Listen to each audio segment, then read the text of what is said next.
नमस्कार दोस्तों आज के इस वीडियो में हम लोग बात करने वाले हैं जनरल साइंस के महत्वपूर्ण इंपॉर्टेंट क्वेश्चंस के बारे में। दोस्तों रेलवे ग्रुप डी या एसएससी जीडी की आप तैयारी कर रहे हो तो उसके लिए दोस्तों काफ़ी फायदेमंद होने वाला है। दोस्तों एसएससी जीडी की तैयारी के लिए हम लोग जनरल साइंस के कुछ चुने हुए टॉपिक्स या कुछ चुने हुए प्रश्नों के जो काफ़ी इंपॉर्टेंट है वीवीआई होने वाले हैं उसके बारे में डिस्कस करने वाले हैं दोस्तों। तो चलिए शुरू करते हैं इस वीडियो को। दोस्तों वीडियो को शुरू करने से पहले आप सबसे एक रिक्वेस्ट है कि अगर अभी तक हमारे चैनल को आपने सब्सक्राइब नहीं किया है तो आप हमारे चैनल को सब्सक्राइब कर लें ताकि डेली आपके लिए ऐसे ही रोज़ जीके या जनरल साइंस या जनरल अवेयरनेस के क्वेश्चन आपके लिए लाता रहूँ। तो चलिए दोस्तों शुरू करते हैं इस वीडियो को। और देख सकते हैं आज का जो पहला क्वेश्चन लेके आया हूँ दोस्तों। पहला क्वेश्चन है जी एड्स का कारण है। ऑप्शन है बैक्टीरिया, फफूंदी, वायरस, अमीबा। दोस्तों एड्स किसके वजह से होता है आपको आंसर करना है दोस्तों, जल्दी से आंसर करिए। तो दोस्तों मैं आपका इसका आंसर बताने वाला हूँ। दोस्तों एड्स का जो कारण होता है वो होता है, एड्स किसके वजह से होता है दोस्तों, तो एड्स जो होता है वो होता है वायरस की वजह से। किसकी वजह से होता है दोस्तों, तो वो होता है वायरस की वजह से। दोस्तों वायरस की वजह से एड्स नामक बीमारी होती है। बात करते हैं अगले प्रश्न की। तो अगला प्रश्न है एड्स विषाणु में क्या होता है, यानी कि एड्स किन किन चीज़ों से एड्स विषाणु जो एड्स में जो विषाणु होते हैं यानी जिस बीमारी विषाणु की वजह से एड्स होता है उस विषाणु में क्या क्या मौजूद होते हैं। तो दोस्तों इसका जो राइट आंसर होने वाला है, इसका जो करेक्ट आंसर वाला आप कमेंट में आप जल्दी से आंसर कीजिए दोस्तों आंसर कीजिए इसका आंसर क्या होने वाला है। तो दोस्तों इसका जो करेक्ट आंसर होने वाला है ऑप्शन बी है दोस्तों, आरएनए प्लस प्रोटीन। दोस्तों एड्स विषाणु में आरएनए प्लस प्रोटीन होती है। बात करते हैं फ्रेंड्स अगले प्रश्न की। तो अगला प्रश्न है एड्स के लिए उत्तरदायी विषाणु के उदाहरण है, यानी कि एड्स के लिए कौन सा विषाणु उत्तरदायी होता है। तो दोस्तों एड्स जिस भी विषाणु की वजह से होता है उस विषाणु का नाम क्या है, आपको जल्दी से इसको आंसर करना है दोस्तों। तो दोस्तों हमें बताना है कि किस विषाणु से एड्स होता है। तो दोस्तों इसका जो राइट आंसर है, उसका करेक्ट आंसर जो होने वाला है दोस्तों होना है रेट्रो विषाणु, यानी कि रेट्रो विषाणु की वजह से हमें एड्स होता है। तो बात करते हैं दोस्तों अगले प्रश्न की। तो अगला प्रश्न है निम्नलिखित बीमारियों में से कौन सी टैटू बनवाने के द्वारा एक व्यक्ति से दूसरे व्यक्ति में संचारित हो सकती है। मतलब दोस्तों जब हम लोग टैटू बनवाते हैं अपने बॉडी पर तो उस टैटू को बनवाने में कौन सी बीमारी जो होती है एक व्यक्ति से दूसरे व्यक्ति में फैल सकती है। तो दोस्तों ऐसे ऑप्शन है chikungunya, hepatitis B, HIV AIDS. तो दोस्तों इसका जो राइट आंसर होने वाला है, इसका जो करेक्ट आंसर है दोस्तों वो है हेपेटाइटिस भी होती है और HIV एड्स भी होता है। तो इसका जो करेक्ट आंसर है वो है 2 और 3 सिर्फ 2 और 3 है दोस्तों। क्या है 2 और 3 होने वाला है दोस्तों। इसका जो राइट आंसर है वो ऑप्शन बी होगा, सिर्फ 2 और 3। क्या है दोस्तों 2 और 3 इसका करेक्ट आंसर है दोस्तों। बात करते हैं दोस्तों अगले प्रश्न की। तो अगला प्रश्न है एड्स निम्न में से किस रोग नामक संक्षिप्त रोग, यानी कि एड्स का फुल फॉर्म आपको बताना है दोस्तों कि एड्स का फुल फॉर्म क्या होता है। ये जो एड्स है एक शॉर्ट फॉर्म है तो इसका फुल फॉर्म क्या होता है दोस्तों। इसका जो ऑप्शन दिया हुआ है acquired immune deformity syndrome. Next option है एंटीसिपेटेड इम्यून डिफिशियंसी सिंड्रोम। अगला ऑप्शन है acquired immuno deficiency syndrome. Next option है अबनॉर्मल इम्यूनो डिफिशियंसी सिंड्रोम। दोस्तों इसका जो करेक्ट आंसर है दोस्तों ऑप्शन नंबर सी होने वाला है, एक्वायर्ड इम्यूनो डिफिशियंसी सिंड्रोम इसका फुल फॉर्म है दोस्तों। एड्स का जो फुल फॉर्म है दोस्तों वह एक्वायर्ड इम्यूनो डिफिशियंसी सिंड्रोम। बात करते हैं दोस्तों अगले प्रश्न की। तो अगला प्रश्न है दोस्तों एड्स विषाणु के लिए सबसे ज़्यादा आजमाई गई दवा कौन है, यानी कि एड्स विषाणु के लिए कौन सी दवा सबसे ज़्यादा यूज में लिया गया है। तो दोस्तों इसके लिए ऑप्शन दिया गया आपके पास, जल्दी से आंसर करें दोस्तों इसमें से कौन होगा। ऑप्शन मैं बोल देता हूँ दोस्तों।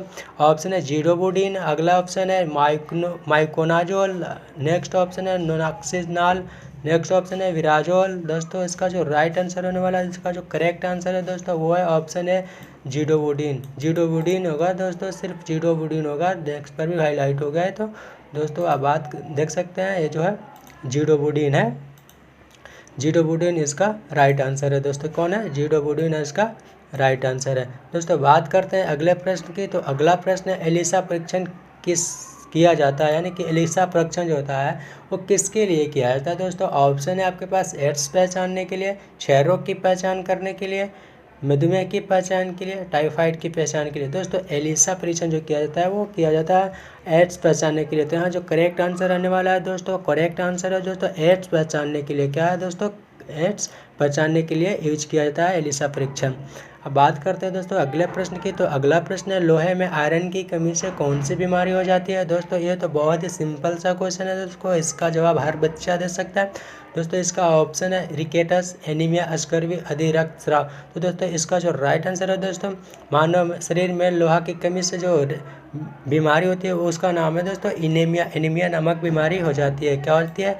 एनीमिया नामक बीमारी होती है दोस्तों बात करते हैं अब अगले प्रश्न की। तो अगला प्रश्न है दोस्तों खसरा की बीमारी होती है, यानी खसरा किस वजह से होती है, किसके कारण से खसरा होती है। ऑप्शन है दोस्तों वायरस से, कवक से, जीवाणु से या माइक्रोप्लाज्म से। दोस्तों आंसर करिए दोस्तों, इसका राइट आंसर क्या होगा। दोस्तों खसरा की बीमारी किसकी वजह से होती है, खसरा की बीमारी किसकी वजह से होती है। दोस्तों इसका जो करेक्ट आंसर होने वाला है वो है दोस्तों वायरस। खसरा की बीमारी जो होती है वो वायरस की वजह से होती है। दोस्तों किसकी वजह से होती है? वायरस की वजह से होती है। अगला प्रश्न है दोस्तों, नेक्स्ट प्रश्न की बात करते हैं। तो अगला प्रश्न है पीलिया यानी कि जॉन्डिस से दुष्प्रभावित होता है, यानी कि जॉन्डिस हमारे कौन सी बॉडी पार्ट जो होती है वो डिफेक्टिव होती है, यानी कि प्रभावित होती है। दोस्तों जॉन्डिस जब होता है, जॉन्डिस नामक बीमारी जब हमारे शरीर में होता है तो उससे कौन सा बॉडी पार्ट डिफेक्टिव हो जाता है, यानी कौन सा बॉडी पार्ट ज़्यादा प्रभावित होती है। तो दोस्तों इसका जो राइट आंसर होने वाला है, इसका जो करेक्ट आंसर होने वाला है दोस्तों, होने वाला है यकृत यानी कि लीवर इसका करेक्ट आंसर होने वाला है। दोस्तों पीलिया की बीमारी से हमें लीवर जो होता है खराब हो जाता है। दोस्तों बात करते हैं अब अगले प्रश्न की। तो अगला प्रश्न है तो निम्नलिखित में से कौन सा रोग कवक जनित है, यानी कि कवक से होने वाले रोग कौन सा है इनमें से। तो दोस्तों आपको बताना है कि कौन सा रोग है जो कवक से होने वाला है। दोस्तों आंसर करिए कौन सा क्या है इसका करेक्ट आंसर होने वाला है। तो इसका जो करेक्ट आंसर होने वाला है दोस्तों मैं आपको बता देता हूँ, ये जो करेक्ट आंसर होने वाला यह है गंजापन। कवक नामक बीमारी, कवक से होने वाले रोग जो है ये जो है गंजापन जो होती है कवक के कारण होते हैं। अब आप बात करते हैं अगले प्रश्न की।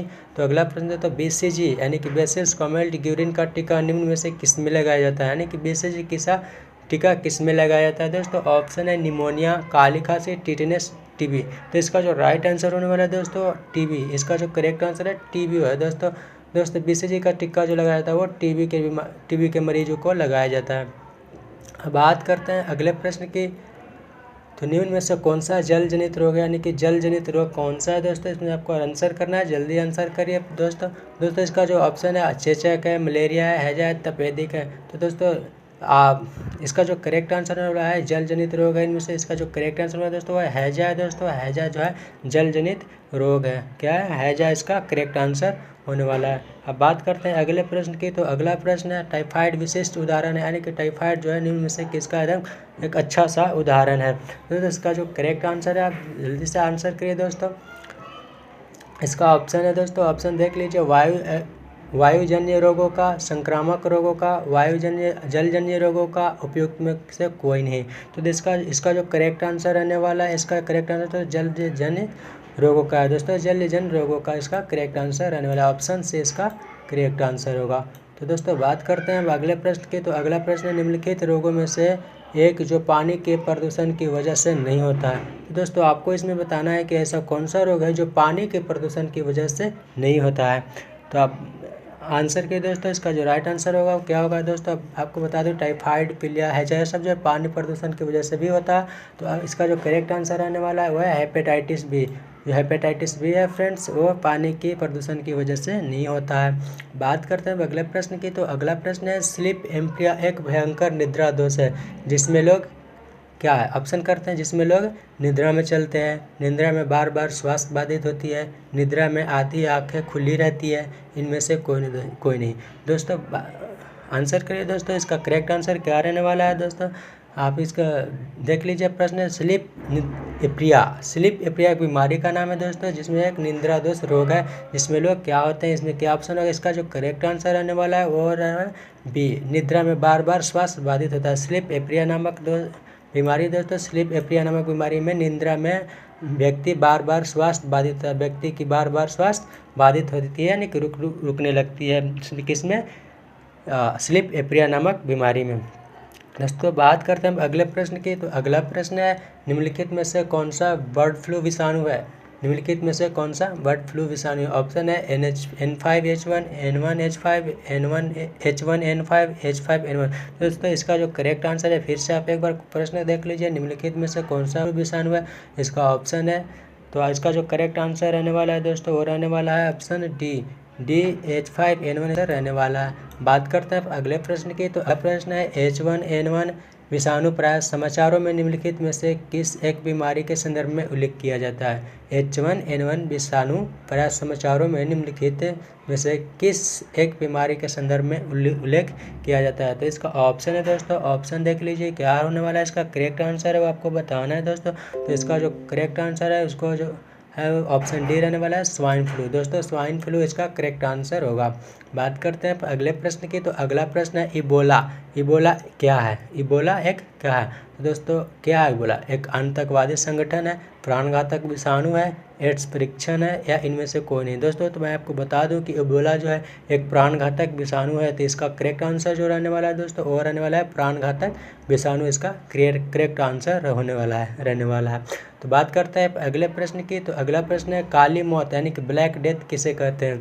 दोस्तों ब्लैक डेथ किसे कहते हैं? इसका ऑप्शन है दोस्तों कैंसर, प्लेग, एड्स, मलेरिया। दोस्तों आपको आंसर करना है कि ब्लैक डेथ किसे कहते हैं। तो इसका जो करेक्ट आंसर रहने वाला है दोस्तों वो रहने वाला है प्लेग। प्लेग को दोस्तों ब्लैक डेथ के नाम से भी जाना जाता है। क्या जाना जाता है? ब्लैक डेथ के नाम से जाना जाता है। अब बात करते हैं अगले प्रश्न की। तो अगला प्रश्न है केंद्रीय औषधि शोध संस्था स्थित है कहाँ पे स्थित है? केंद्रीय औषधि शोध संस्था कहाँ पे स्थित है? ऑप्शन है दोस्तों नागपुर, हैदराबाद, लखनऊ, मैसूर। आंसर करिए दोस्तों इसका करेक्ट आंसर क्या रहने वाला है। तो आप केंद्रीय औषधि शोध संस्था इसका जो करेक्ट आंसर रहने वाला है दोस्तों वो रहने वाला है लखनऊ। कहाँ रहने वाला है? लखनऊ इसका करेक्ट आंसर है दोस्तों। केंद्रीय औषधि शोध संस्था जो दोस्तों ऑप्शन सी लखनऊ में स्थित है। बात करते हैं अगले प्रश्न की। तो अगला प्रश्न है निम्नलिखित में से कौन सा रोग जीवाणुओं के कारण उत्पन्न होता है। दोस्तों जीवाणुओं से होने वाले रोग को पहचानना है इनमें से कौन से रोग है जो जीवाणुओं के कारण उत्पन्न होता है। तो दोस्तों इसका जो करेक्ट आंसर रहने वाला है वो है दोस्तों टीबी। टीबी जो है दोस्तों यानी कि तपेदिक के बोल लिया क्षय रोग बोले। इसका जो फुल फॉर्म होता है टीबी का होता है ट्यूबरकुलोसिस। दोस्तों यहाँ जो जीवाणु से होने वाले रोग है वो टीबी है दोस्तों। टीबी इसका करेक्ट आंसर रहने वाला है, यानी कि इसका करेक्ट आंसर क्या होगा? टीबी होगा। बात करते हैं अगले प्रश्न की। तो अगला प्रश्न है मायोपिया किस अंग का दोस्त है। तो ये दोस्तों ये बहुत ही सिंपल सा क्वेश्चन है, ये कोई भी बता सकता है मायोपिया किस अंग का दोस्त है। तो मायोपिया जो है दोस्तों नेत्र में होता है, यानी कि नेत्र दोष है। बात करते हैं अगले प्रश्न की। तो अगला प्रश्न है निकट दृष्टि दोष को ठीक किया जाता है किससे ठीक किया जाता है। दोस्तों निकट दृष्टि दोष को किस लेंस की मदद से ठीक किया जा सकता है। तो इसका जो करेक्ट आंसर होने वाला है दोस्तों वो है अवतल लेंस। अवतल लेंस की मदद से निकट दृष्टि दोष को ठीक किया जाता है। और दोस्तों बता दें दूर दृष्टि दोष को ठीक करने के लिए किसका प्रयोग किया जाता है। तो दूर दृष्टि ठीक करने के लिए उत्तल लेंस का प्रयोग किया जाता है। यहाँ पे दोस्तों करेक्ट आंसर जो रहने वाला है वो अवतल लेंस है, यानी कि आप याद कर लीजिए दोस्तों निकट दृष्टि दोष में अवतल लेंस का उपयोग किया जाता है और दूर दृष्टि दोष में उत्तल लेंस का प्रयोग किया जाता है। अब बात करते हैं अगले प्रश्न की। तो अगला प्रश्न है दृष्टि दोष मायोपिया वाला व्यक्ति देख सकता है, यानी कि जो व्यक्ति मायोपिया नामक बीमारी से ग्रसित है वो क्या देख सकता है। वो निकट वस्तु को स्पष्ट रूप से देख सकता है, दूर स्थित वस्तु को स्पष्ट रूप से देख सकता है, निकट और दूर स्थित वस्तु को स्पष्ट रूप से देख सकता है, न ही निकट और न ही दूर स्थित वस्तु को स्पष्ट रूप से देख सकता है। तो इसका जो करेक्ट आंसर रहने वाला है दोस्तों वो करेक्ट आंसर है इसका जो है वो निकट स्थित वस्तु को स्पष्ट रूप से देख सकता है। दोस्तों मायोपिया के जो मरीज होते हैं वो निकट स्थित वस्तु को स्पष्ट रूप से देख पाते हैं, लेकिन दूर की वस्तु को नहीं देख पाते हैं। बात करते हैं अगला प्रश्न की। तो अगला प्रश्न है मिनीमाता रोग शरीर में किस धातु की हानिकारक मात्रा के कारण होती है। दोस्तों यानी कि किस धातु की हानिकारक मात्रा की वजह से हमारे शरीर में मिनीमाता रोग होती है। तो इसका जो करेक्ट आंसर होने वाला है दोस्तों वो करेक्ट आंसर है पारा, यानी कि पारा की वजह से है, पारा की हानिकारक मात्रा की वजह से हमारे शरीर में मिनीमाता रोग होती है। इसका जो करेक्ट आंसर हो दोस्तों वो है पारा, ऑप्शन डी मरकरी। बात करते हैं अगले प्रश्न की। तो अगला प्रश्न है मिनीमाता रोग का मुख्य कारण क्या है। मिनीमाता रोग का मुख्य कारण क्या है। ऑप्शन है दोस्तों बोरोन की मात्रा बढ़ना, निकेल की मात्रा बढ़ना, आर्सेनिक की मात्रा बढ़ना या पारा की मात्रा बढ़ना।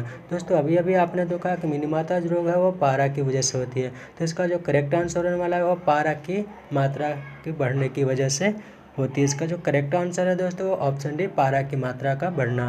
अब बात करते हैं अगले प्रश्न की। तो अगला प्रश्न है टिटेनस नामक रोग किस नाम से भी जाना जाता है। दोस्तों टिटनेस नामक रोग को किसी और नाम से भी जाना जाता है, तो वो नाम क्या है आपको बताना है कि टिटनेस को किस नाम से भी जाना जाता है। ऑप्शन है सिंगल्स, काली काली खांसी लागजा, ग्वाइटर।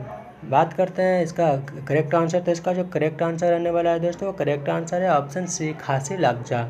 यानी कि खांसी लागजा के नाम से भी टिटनेस को जाना जाता है। किस नाम से जाना जाता है? खांसी लागजा के नाम से। बात करते हैं अगले प्रश्न की। तो अगला प्रश्न है दूरदृष्टि दोष के निवारण के लिए उपयोग किए जाने वाला लेंस है। अभी मैंने आपको बताया कि दूरदृष्टि दोष में किस लेंस का प्रयोग किया जाता है। तो दूरदृष्टि दोष में दोस्तों उत्तल लेंस का प्रयोग किया जाता है। किसका प्रयोग किया जाता है? उत्तल लेंस का प्रयोग किया जाता है। बात करते हैं अगले प्रश्न की। तो अगला प्रश्न है शरीर के अंदर लौह की कमी से उत्पन्न होने वाले रोग है। दोस्तों शरीर में लौह की कमी से उत्पन्न होने वाले रोग जो है वो है एनीमिया। क्या है? एनीमिया यानी कि रक्तहीनता आयरन की कमी से होती है। क्या होती है? रक्तहीनता आयरन की कमी से होती है। बात करते हैं अगले प्रश्न की। तो अगला प्रश्न है निम्न में से किस रोग को एंटीबायोटिक द्वारा ठीक नहीं किया जा सकता है। बताना है दोस्तों इनमें 4 रोग है, टिटनेस, खसरा, हैजा, रिकेटस। इनमें से कौन सा रोग है जिसे एंटीबायोटिक के द्वारा ठीक नहीं किया जा सकता है। तो इसका जो करेक्ट आंसर है दोस्तों वो है खसरा। खसरा को दोस्तों एंटीबायोटिक की मदद से ठीक नहीं किया जा सकता है। बाकी टिटनेस, हैजा, रिकेटस को एंटीबायोटिक के द्वारा ठीक कर सकते हैं। बात करते हैं अगले प्रश्न की। जो इबोला वायरस का नाम लिया गया, इबोला वायरस का नाम कहाँ से लिया गया। तो ऑप्शन है दोस्तों एक शहर के नाम से, एक नदी के नाम से, एक पर्वत के नाम से, एक मनुष्य के नाम से। तो इसका जो करेक्ट आंसर रहने वाला था वो करेक्ट आंसर है एक नदी के नाम से। इबोला वायरस का नाम किससे लिया गया है? एक नदी के नाम से लिया गया है। इसका जो करेक्ट आंसर है वो है ऑप्शन बी, न एक नदी के नाम से। बात करते हैं अगले प्रश्न की। तो अगला प्रश्न है चिकुनगुनिया बीमारी फैलती है। चिकुनगुनिया बीमारी किससे फैलती है दोस्तों? ऑप्शन है मच्छर से फैलती है, दूषित जल से फैलती है, संक्रमित व्यक्ति से फैलती है, इनमें से कोई नहीं। इसका जो करेक्ट आंसर रहने वाला है दोस्तों वो मच्छर है। क्या है? चिकुनगुनिया नामक बीमारी जो है वो मच्छर से फैलने वाली बीमारी है। किससे फैलती है? ये मच्छर से फैलती है। किससे फैलती है? मच्छर से फैलती है। तो इसका करेक्ट आंसर है वो है मच्छर। बात करते हैं अगले प्रश्न की। तो अगला प्रश्न है बीसीजी का टीका कितनी उम्र में लगाया जाता है। तो बीसीजी का टीका वो कब लगाया जाता है दोस्तों? इसका जो करेक्ट आंसर है वो आपको बताना है। तो पहले आप ऑप्शन देख लीजिए, 2 से 3 वर्ष के भीतर, 10 वर्ष के भीतर, नवजात को, या 15 वर्ष के भीतर। तो इसका जो करेक्ट आंसर वो है ऑप्शन सी, नवजात। यानी कि बीसीजी का टीका जो है नवजात को लगाया जाता है। बात करते हैं अगले प्रश्न की। तो अगला प्रश्न है पीलिया किसके संक्रमण के कारण होता है। तो दोस्तों इसका करेक्ट आंसर बताना है कि पीलिया जो है किसके संक्रमण के कारण होता है। इसका ऑप्शन देख लीजिए दोस्तों, इसका ऑप्शन है मस्तिष्क, यकृत, फेफड़े, पीलिया। तो इसका जो करेक्ट आंसर होने वाला है पीलिया जो है यकृत के संक्रमण के कारण होता है। किसके संक्रमण के कारण होता है? यकृत के संक्रमण के, यानी कि लीवर के संक्रमण के कारण होता है। बात करते हैं अगले प्रश्न की। तो अगला प्रश्न है मनुष्य के नेत्रों के स्वस्थ संचालन के लिए आवश्यक विटामिन क्या है। यानी कि मनुष्य के नेत्रों को स्वस्थ रहने के लिए कौन सी विटामिन आवश्यक है। तो इसका जो करेक्ट आंसर है दोस्तों वो विटामिन है। आप सभी जानते हैं कि विटामिन है नेत्र के लिए, हमारी आंखों के लिए बहुत ही फायदेमंद है। तो इसका जो करेक्ट आंसर होने वाला है वो है विटामिन ए। बात करते हैं अगले प्रश्न की। तो अगला प्रश्न है प्लेग किससे फैलता है। ऑप्शन है जीवाणु से फैलता है, प्रोटोजोआ से फैलता है, विषाणु से फैलता है, या उपयुक्त सभी जीवाणु, प्रोटोजोआ और विषाणु तीनों से फैलता है। इसका जो करेक्ट आंसर है वो क्या होगा है दोस्तों, आपको बताना है। इसका जो करेक्ट आंसर होने वाला है वो है जीवाणु। यानी कि प्लेग जो है वो जीवाणु की वजह से होता है, यानी कि जीवाणु से फैलता है। किससे फैलता है दोस्तों? जीवाणु से फैलता है। प्लेग किससे फैलता है? जीवाणु से फैलता है। बात करते हैं अगले प्रश्न की। तो अगला प्रश्न है इनमें से कौन सा जीव सांस लेने के लिए अपनी त्वचा का प्रयोग करता है। दोस्तों आप ऑप्शन देखिए, केचुआ, टीडा, चमगादड़, मच्छर। इन 4 में से कौन सा जीव है जो सांस लेने के लिए अपनी त्वचा का प्रयोग करता है। तो इसका जो करेक्ट आंसर है दोस्तों वो है केचुआ। केचुआ जो है अब सांस लेने के लिए अपनी त्वचा का उपयोग करता है। दोस्तों आज की इस वीडियो में इतना ही रखने वाला हूँ। अब बात करेंगे फिर अगली वीडियो में मिल लेंगे फिर ऐसे ही 50 क्वेश्चनों के साथ। दोस्तों आज की इस वीडियो में सिर्फ 38 क्वेश्चन ही डिस्कस करूँगा। दोस्तों मैं आपसे कहना चाहता हूँ कि अगर अभी तक हमारे चैनल को सब्सक्राइब नहीं किया है तो सब्सक्राइब कर लीजिए, क्योंकि रोज़ हमेशा 3 से 4 बजे के बीच आप डेली तैयार रहेगा। मैं आज तो वीडियो अपलोड कर रहा हूँ, लेकिन आज से हमेशा लाइव लेकर आऊँगा। लाइव क्लास चलेगा दोस्तों, डेली के डेली चलेगी 2 से 4 घंटे एकदम। DKGS धुआंधार SSC GD ग्रुप डी की जो परीक्षा होने वाली है दोस्तों, उसके लिए डेली GKGS के क्वेश्चन लाइव कराऊँगा। तो दोस्तों चैनल को सब्सक्राइब करके रखिए। अगर वीडियो अच्छा लगे तो इसको शेयर भी करिए अपने फ्रेंड्स के पास जो SSC GD या ग्रुप डी या NTPC की सेकेंड पेपर की तैयारी कर रहे हो। तो दोस्तों थैंक यू।